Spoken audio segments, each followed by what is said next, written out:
Well, Stephen, thank you so much for joining. We really appreciate you taking time out of your busy schedule. Tim, thank you for this opportunity to share a few things with you and your audience. Absolutely. Absolutely. We're excited. So first up, if you don't mind, tell me how you got into this field. I know you've had a long career in and across the global sales and marketing, entrepreneurship, but what Yep. kind of pulled you into this space? I've always been really anxious to learn more about the medical side of things and how those things all operate together. So for me, it was just really when I was asked to come on board as a board member, I was kind of excited about it. Plus, I'm going to be honest with you, it gave me the opportunity to tie in with a medical clinic in case there was anything I ever needed medically. Worked out really well. Right away, I was very popular in the area, and I was pretty well known in the area where we had lived and started this operation. And quite honestly, they asked me to be chairman of the board, and I was very thrilled with that opportunity. And gosh, we're going on 6 years now that I've been chairman of the board. Wow, So that is with some incredible. incredible growth. Yeah, no kidding, no kidding. Well, I mean, I think the whole East Texas community has seen a lot of growth, so it makes sense that the organization needs to grow with it, right? Yes, sir. Yeah. So you've worked with organizations on growth and transformation. Where do you think leaders often misstep when they're trying to scale and trying to expand into new markets? I think the most important thing for people to understand is the fact that you always have to rely on the relationships that you have. It doesn't matter if you're in the business of consumer products, where it is basically my background, but more importantly, is developing these relationships that last over time, whether it's in the consumer products business or it's a patient. Like, we've been very fortunate that developing these relationships with patients that wanna come back and be part of exactly what the organization is all about, because they get this wonderful care, they get people that really care, they have a place to go to that normally they couldn't go to, because in our location, we see patients regardless of their ability to pay.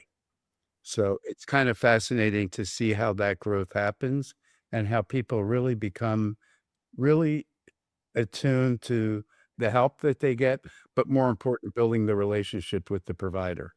Yeah, no, that makes complete sense. That makes complete sense.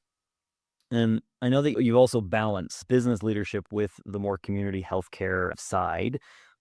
What have you learned about building businesses that are both profitable and meaningful? And I say profitable, even though I know you work with a number of nonprofits right now, but they still need to be solvent, right?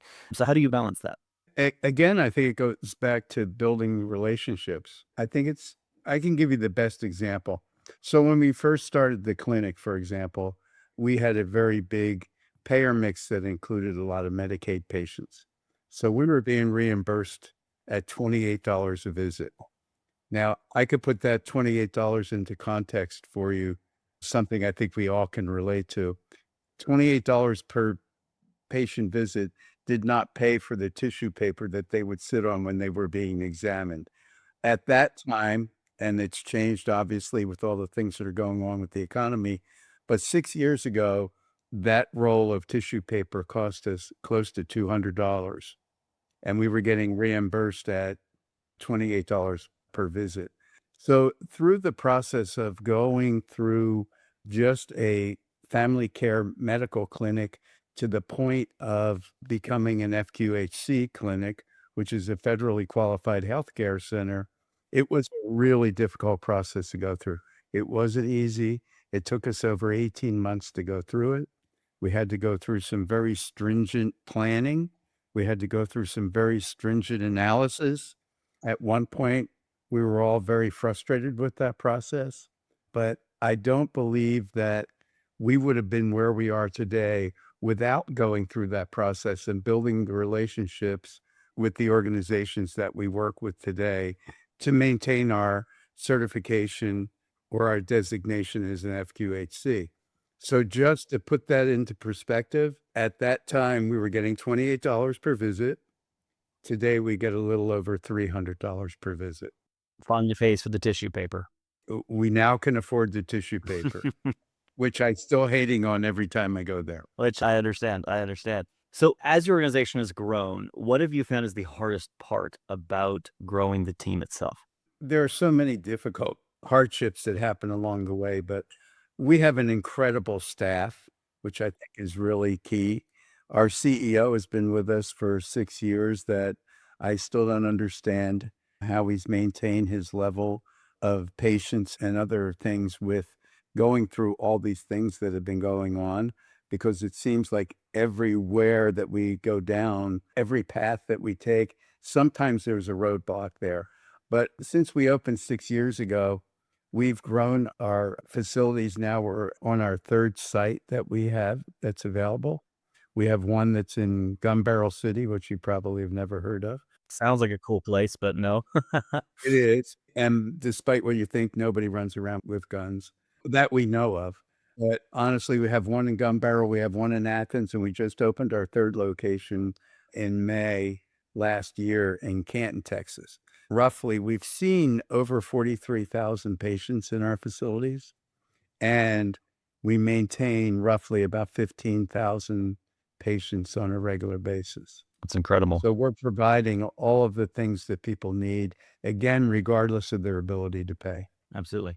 So outside of word of mouth, what have you found works best when it comes to both client acquisition and probably more importantly in your guys' case, talent acquisition?